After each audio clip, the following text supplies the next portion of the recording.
Glória a Deus. Livro de 2 Crônicas, capítulo 34. Diz assim a palavra do Senhor no versículo 1. Josias tinha 8 anos de idade quando começou a reinar. E reinou 31 anos em Jerusalém. Ele fez o que o Senhor aprova e andou nos caminhos de Davi, seu predecessor, sem desviar-se nem para a direita e nem para a esquerda. Senhor Deus Todo-Poderoso, Rei dos Reis, essa é a sua palavra, Deus, e nós o louvamos e exaltamos, porque o Senhor é grande em misericórdia, em fidelidade, o Senhor é grande em poder e autoridade, o Senhor é o nosso Deus, ó Pai, e essa é a tua palavra. Que o Senhor fale conosco nesta manhã, e que possamos, ó Pai, ser transformados por Ti, em nome de Jesus. Que Teu Espírito Santo conduza, ó Pai querido, essa ministração, no nome do Senhor Jesus. Amém e amém. Glória a Deus. O título dessa mensagem, hoje vai sair o título, pastor. Vai ser o poder da palavra, a restauração. Bom, irmãos, nós estamos aqui diante da palavra de Deus, onde fala sobre o rei chamado Josias. Josias, ele é o último rei benevolente da nação de Judá. Ele é o último rei que você vai ver dizendo assim: andou no caminho do Senhor, não se desviou nem para a direita e nem para a esquerda. Ele é o último rei em que você vai ver alguém buscando a presença do Senhor. Salve isso na sua memória, porque um dia pode ser que te pergunte quem foi esse último rei, e foi Josias. Antes de Josias, eu vou falar dos 4 últimos reis antes de Josias. Vou falar 5, né? Um só vou falar assim: ele era pai de Ezequias, que era Acás. E a palavra do Senhor diz que ele não serviu ao Senhor Deus. Depois vem um rei chamado Ezequias. E Ezequias, nós conhecemos ele, alguns passos da história dele, que é quando o rei Senaqueribe tentou invadir os muros de Jerusalém. Ali ele orou ao Senhor, ele entrou no templo, ele buscou a face do Senhor e falou: Senhor, eles estão oprimindo o seu povo. E daí Deus fala assim: não foi contra ti que ele blasfemou, não foi contra ti que ele levantou a voz arrogante, mas foi contra mim. E o Senhor falou que ia colocar um anzol no nariz de Senaqueribe, acho que é ele mesmo, né, o rei, e ia levar de volta pelo mesmo caminho que veio. E diz assim que contra Jerusalém nenhuma flecha seria lançada. E nós vamos ver o Senhor livrando a nação de Israel, a nação de Judá, das mãos de Senaqueribe, porque o rei buscou a face do Senhor. Ele não foi lá e falou: reúna o restante do nosso exército e vamos derrotar o rei da Síria. Não, ele foi e reconheceu que ele tinha um Deus que podia livrá-lo. Depois nós vamos ver o Senhor chegando através do profeta Isaías ali junto a Ezequias e falando assim: Ezequias, põe a tua casa em ordem, porque dessa enfermidade que você está vivendo agora, certamente você morrerá. A palavra do Senhor diz que quando Isaías saiu do quarto onde estava o rei enfermo, ele orou ao Senhor e falou: Senhor, veja quanto eu tenho sido fiel a ti. E quando ele faz essa oração e se expõe diante do Senhor, o Senhor fala com o profeta Isaías ainda no pátio, saindo ali vamos falar castelo, não, da casa do rei, do palácio, essa é a palavra, palácio do rei. Ele estava ali no pátio, o Senhor mandou Isaías retornar, e Isaías vai lá e faz um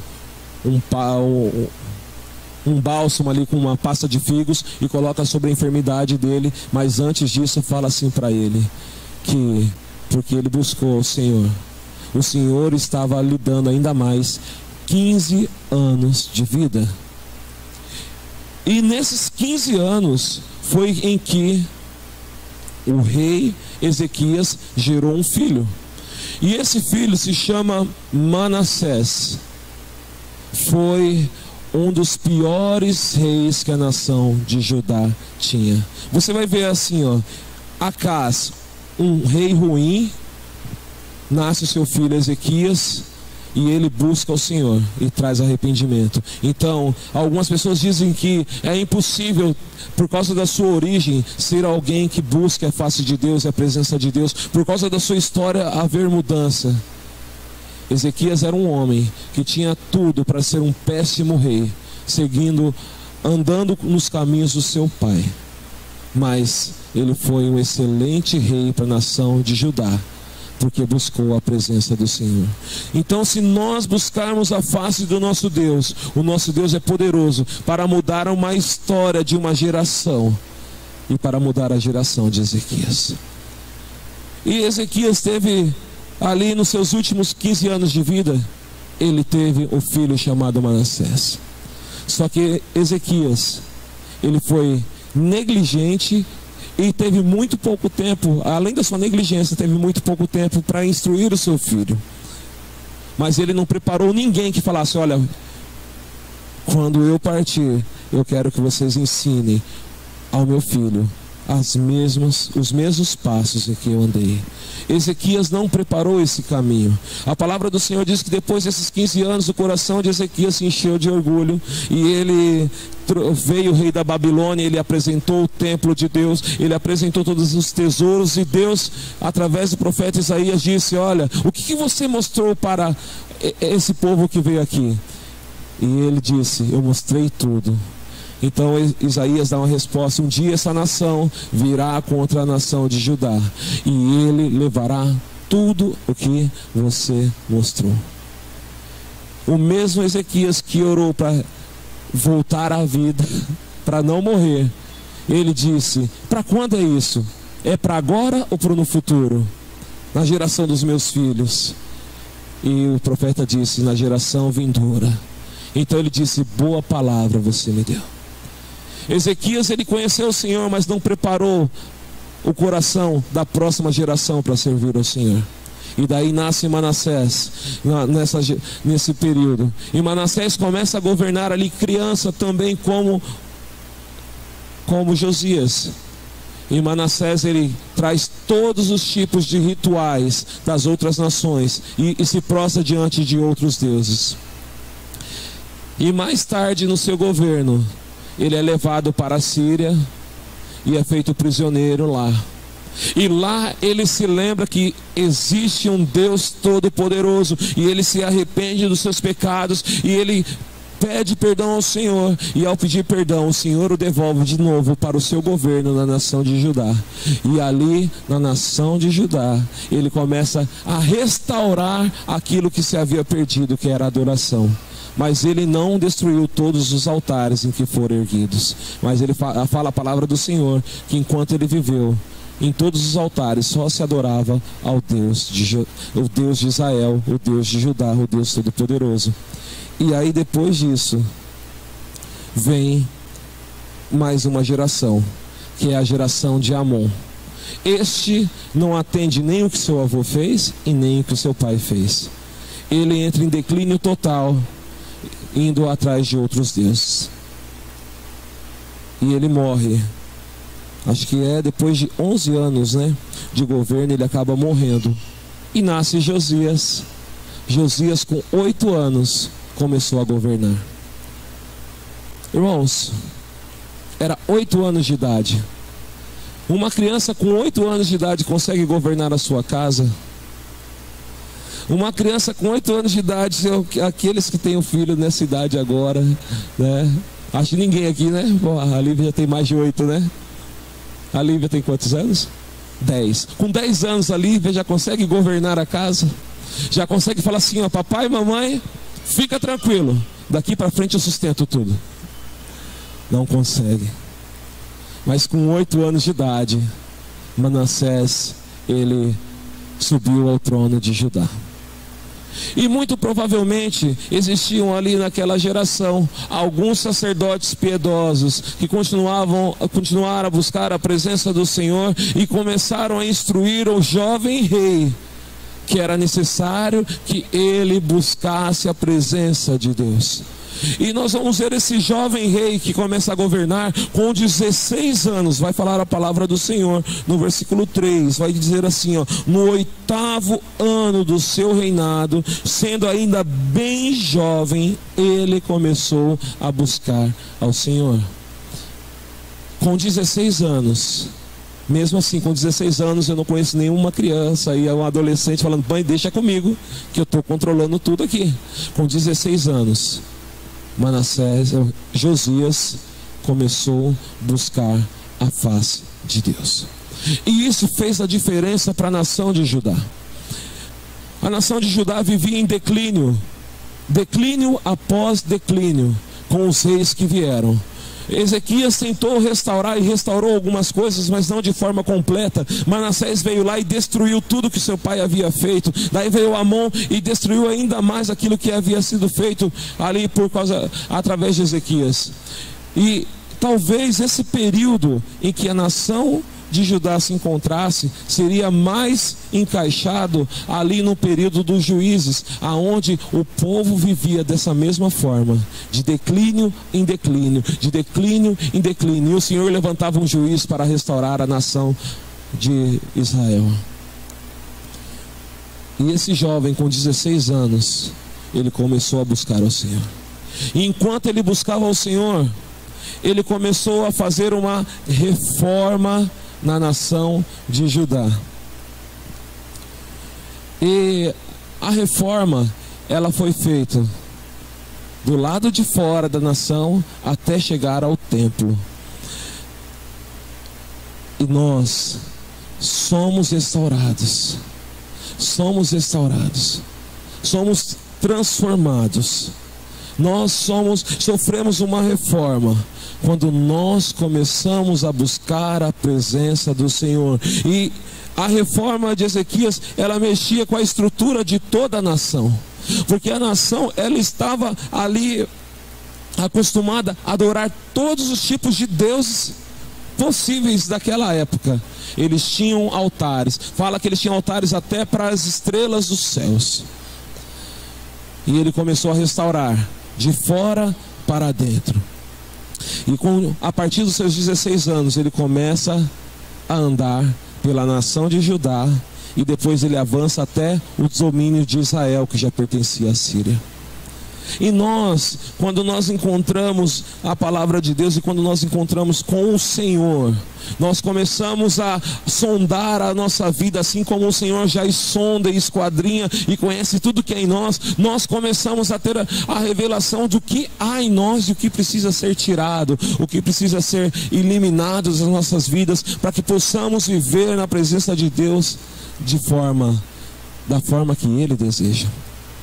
Então esse jovem, ele começa a olhar para tudo aquilo em redor. Ele viu os altares. Os altares estavam, irmãos, na frente do templo do Senhor. Do lado do templo do Senhor existiam ali altares aonde existia prostituição, porque aquele povo, ele se rendia, eles faziam a sua adoração através de prostituição. E daí Josias começa a limpar. Eu e você, quando fomos apresentados ao nosso Senhor e começamos a buscá-lo, a primeira coisa que nós começamos a fazer é fazer uma limpeza em nossas vidas. E nós começamos a remover aquilo que nos impede de cultuar ao verdadeiro Deus, daquilo que nos impede de buscar a presença do verdadeiro Deus. Eu já falei isso aqui, falo de novo. A primeira coisa que eu fiz quando eu aceitei Jesus, e era por volta dessa idade de Josias, eu saí do bairro onde eu morava. Eu consigo contar nos dedos os amigos que eu tinha, que estão vivos, e perdi a soma dos amigos que eu perdi, que já não vivem mais, porque perderam a sua vida por causa do tráfico, perderam a sua vida por causa de brigas. perder a sua vida por coisas pequenas e medíocres. E a primeira coisa que eu fiz, eu falei: mãe, eu vou morar com a minha tia, porque lá eu encontrei Jesus e acredito que eu vou viver melhor. E eu fui e morei lá por uns anos, e realmente foi o melhor para a minha vida. A primeira coisa que eu desfiz foi os relacionamentos que não me deixavam se achegar a Jesus. Porque no período em que eu me converti, naquele breve momento de escolher sair de casa, eu continuava ali com as minhas amizades. E eu olhava para Jesus e falava: eu preciso corrigir isso. Só que daí ao mesmo tempo eu estava convivendo com eles. E daí eu voltava para as velhas atitudes. E eu decidi tirar aquelas velhas atitudes, aqueles hábitos que me impediam de viver com Cristo de vez. E eu mudei para outro bairro.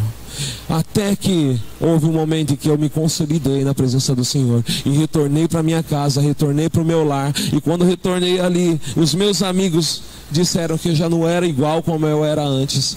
E isso fez total diferença. Era a presença de Deus. Daí já tinha aprendido a tocar violão, e ali a gente começava a tocar violão, e eu tocava e ministrava as músicas que eu aprendi, que eram os louvores ao Senhor.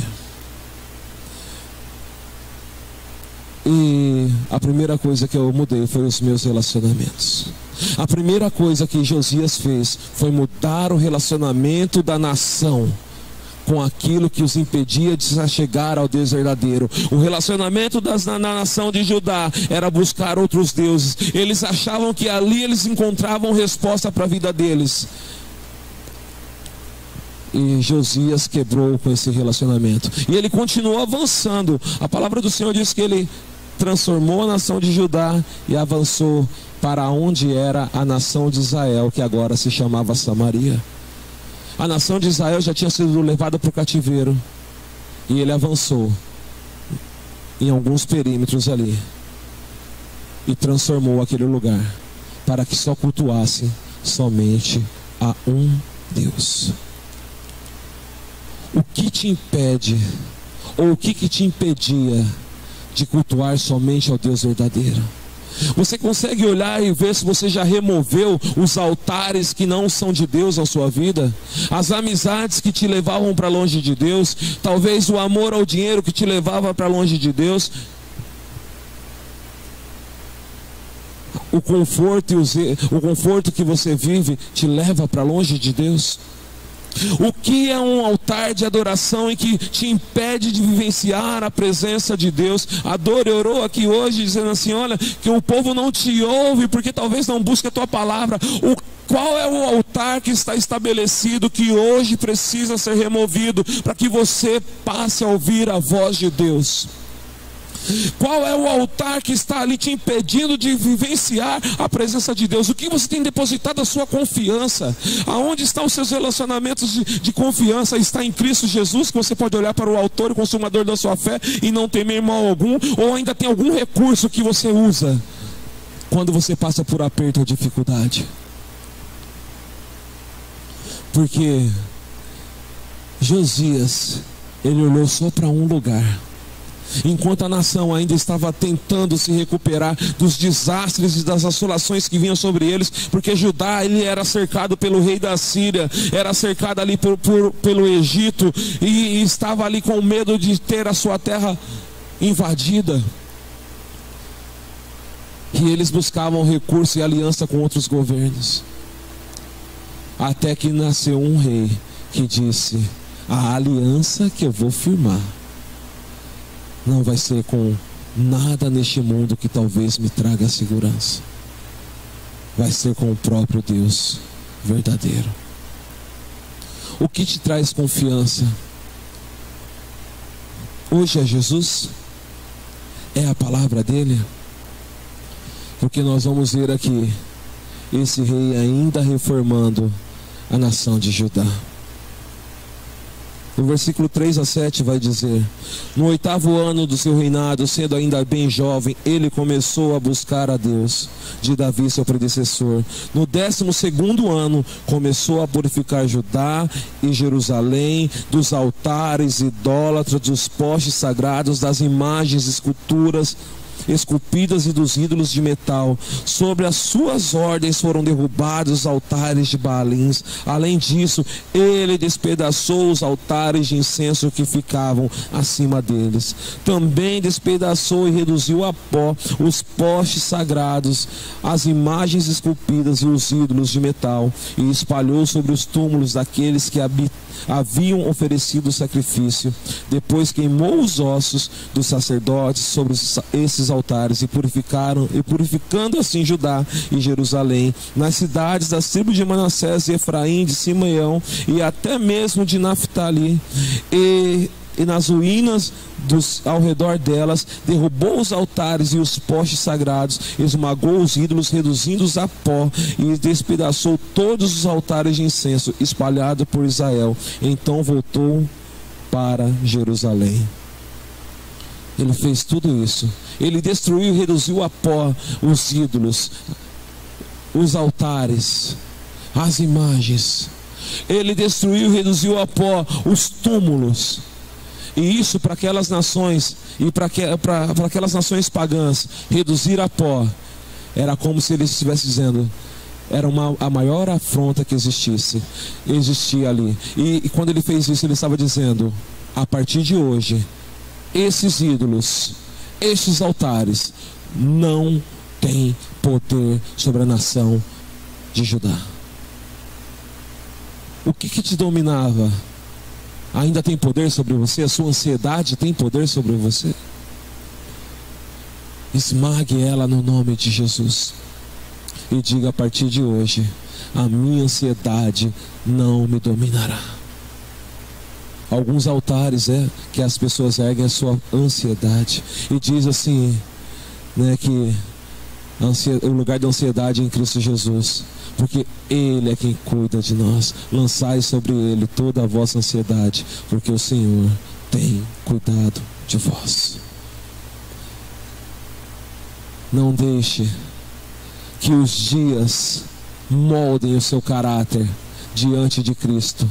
Deixe que Cristo molde o seu caráter diante de toda e qualquer adversidade, porque o amor de Jesus lança fora todo o medo.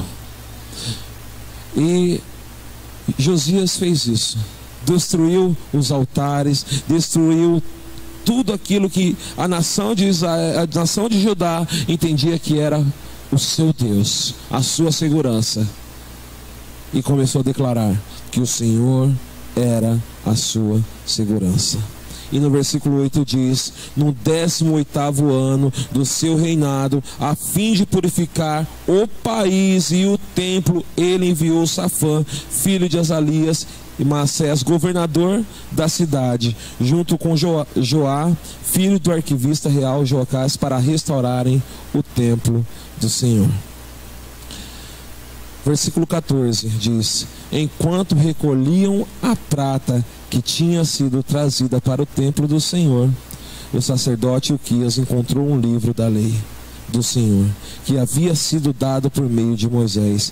E Ilquias disse ao secretário Safã: encontrei o livro da lei no templo do Senhor. E o entregou a Safã. Então Safã levou o livro ao rei e lhe informou: teus servos estão fazendo tudo o que lhes foi ordenado, fundiram prata que estava no templo do Senhor e a confiaram aos supervisores e aos trabalhadores. E acrescentou o sacerdote Ilquias: entregou-me um livro. E Safã leu trechos do livro para o rei. Eu acredito que todos nós já arrumamos a casa alguma vez, ou procuramos algo que nós não sabemos onde está. E para que pudesse ser encontrado algo, nós removemos tudo que pode estar em cima. Eu quando casei com a Elisa, nós tínhamos um rack, e nós tínhamos um rack especial que tinha uma gaveta que a gente guardava tudo quanto era documento. E daí quando nós queríamos achar esse documento, a gente fala assim, onde está? Ah, eu acho que está na gaveta. Era um trabalho muito grande achar tudo lá. Que a gente tirava um documento, não era o que a gente queria, tirava. E daqui a pouco a gente via, não estava ali o documento. Estava em outro lugar. E Josias começou a tirar tudo da nação de Judá. E algo que havia se perdido no meio da nação de Judá, do templo do Senhor, era algo que não deveria ser perguntado: onde foi que nós deixamos? Porque a palavra do Senhor diz que ali no livro de Levíticos e no livro de Deuteronômio, que um dia a nação de Israel teria um rei, e esse rei deveria ter a cópia do livro que Moisés havia escrito, o livro da lei, o Pentateuco. E os reis de Judá já não tinham mais esse livro. E os sacerdotes deviam guardar aquele que foi escrito junto com eles. Não confundam o livro, o Pentateuco, com as tábuas da lei que foram colocados dentro da Arca da Aliança. O livro da lei, aquilo que Deus tinha dito a toda a nação de Israel, até o momento em que eles iriam atravessar o Jordão, devia ser algo que deveria ser guardado pelo rei e pelo sumo sacerdote e pelos sacerdotes no templo do Senhor. E quando eles começaram a reformar e tirar tudo do lugar e começaram a restaurar o templo, alguém se espantou porque falou: encontramos o livro da lei, encontramos o livro da nossa aliança. Irmãos, talvez não tenhamos respostas de Deus, porque a palavra de Deus não está sendo encontrada. Talvez não tenhamos a resposta de Deus, porque a palavra de Deus não tenha sido encontrada em nossas vidas. Qual é o lugar da palavra de Deus em sua vida? Será que está naquela gaveta? Nessa semana, quantos versículos bíblicos você leu? Nessa semana, quantas vezes você olhou para a Bíblia e disse: eu vou parar um tempo aqui e vou meditar nessa palavra? Porque se nós seguíssemos o mesmo conselho que Deus deu a Josué, vai dizer assim, ó: medita no livro desta lei de dia e de noite. Quantas vezes você, sem sequer talvez pegou a sua Bíblia, mas você disse assim, um versículo falou: o que o Senhor quer falar comigo? O que o Senhor quer falar comigo através dessa palavra? Quantas vezes você pensou numa palavra de Deus e começou a meditar nela durante essa semana? Mas quantas vezes você quis ouvir a voz e a resposta de Deus? Não existe voz e resposta de Deus sem a palavra dele.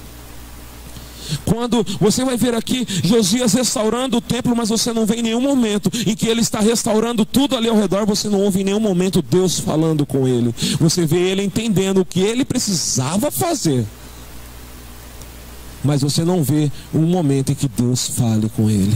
E quando esse homem chega com o livro e se apresenta diante do rei, diz assim, versículo 16: então Safã levou o livro ao rei e lhe informou os seus servos, teus servos estão fazendo tudo o que lhes foi ordenado.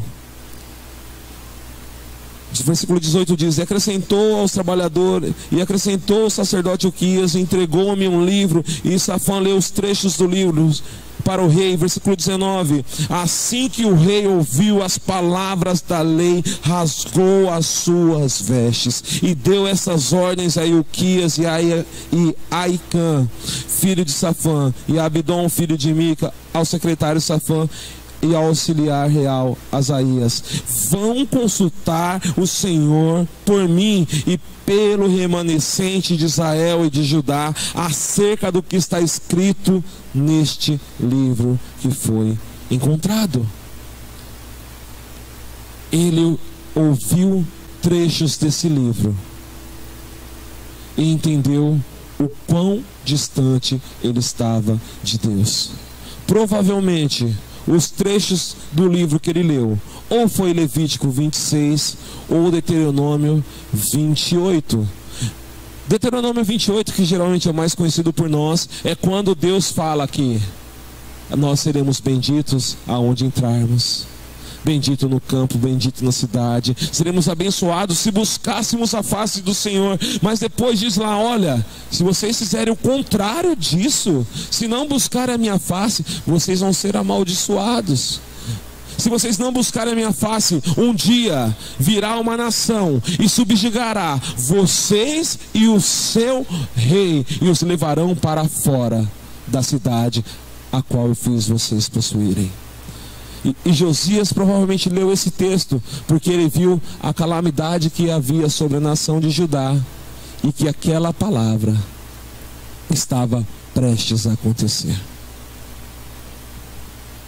E quando ele pediu para que eles levassem essa mensagem para alguém, consultar a Deus, eles foram ao encontro de uma profetisa. Diz a palavra do Senhor.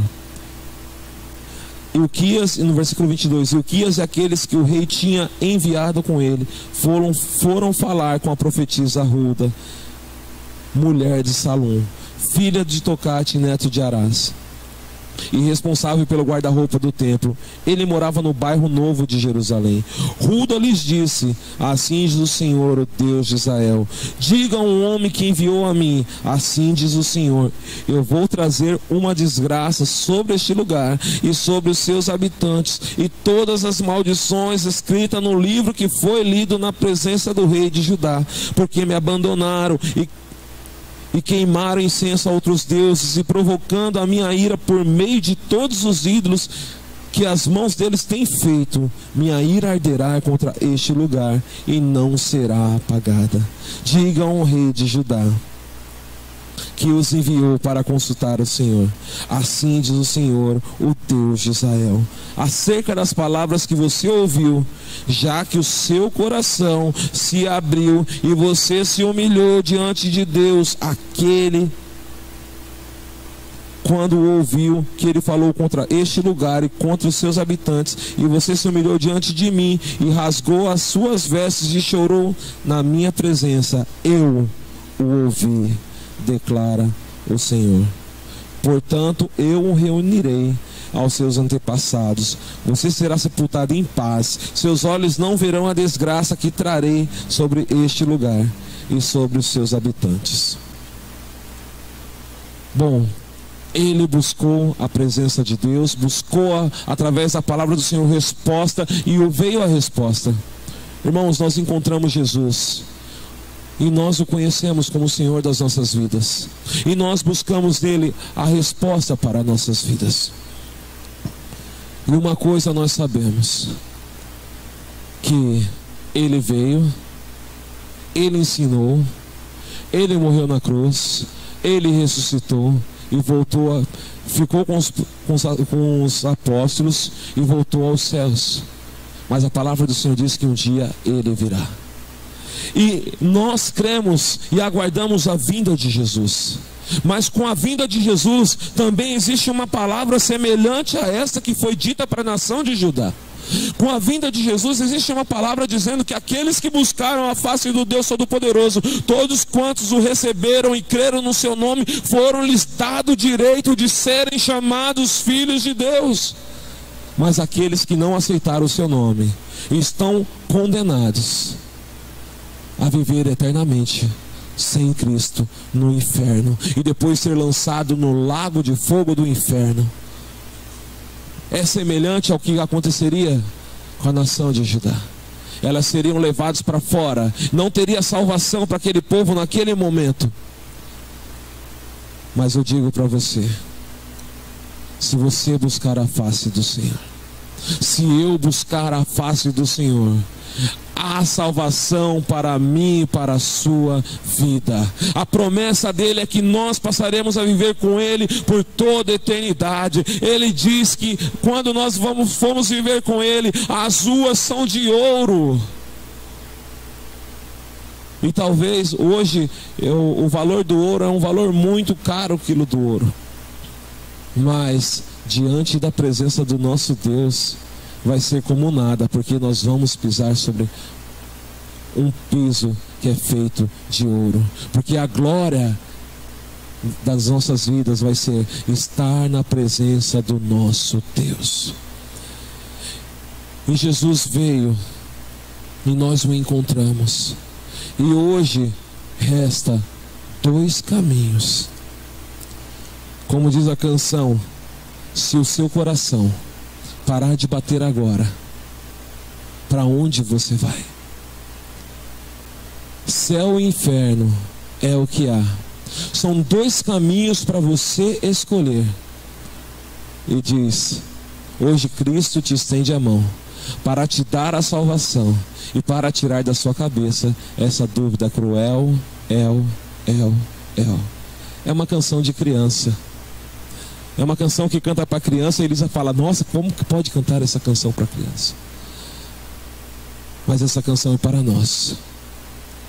Hoje nós temos algo para escolher: sermos restaurados pela palavra de Deus para podermos viver com Ele por toda a eternidade e termos descanso na presença do Senhor, ou virar as costas para Ele. O rei Josias, ele fez isso. Em face disso, o rei convocou, no versículo 29, todas as autoridades de Judá e de Jerusalém. Depois subiu ao templo do Senhor, acompanhado por todos os homens de Judá e todo o povo de Jerusalém, os sacerdotes, os levitas e todo o povo, mais simples aos mais importantes. Para todos o rei leu em alta voz todas as palavras do livro da aliança que havia sido encontrado no templo do Senhor. E ele tomou o seu lugar e na presença do Senhor fez uma aliança, comprometendo-se a seguir o Senhor e obedecer de todo o coração e de toda a alma os seus mandamentos, os seus testemunhos, aos seus decretos, cumprindo as palavras da aliança escritas naquele livro da lei.